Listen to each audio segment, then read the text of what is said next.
Hindi ko talaga ini-expect na sasamahan mo ako dito.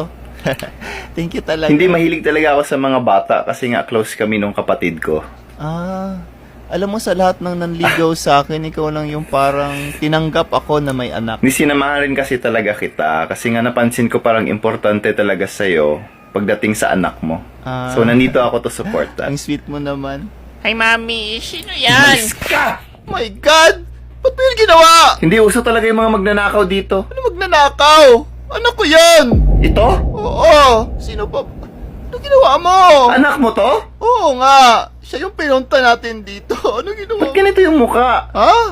Ano din mo sabi? Ano ganito ang mukha ang pinagsasabi mo? Tingnan mo! Ano nga? Anong meron? Ba't mo pinagtatawanan yung anak ko?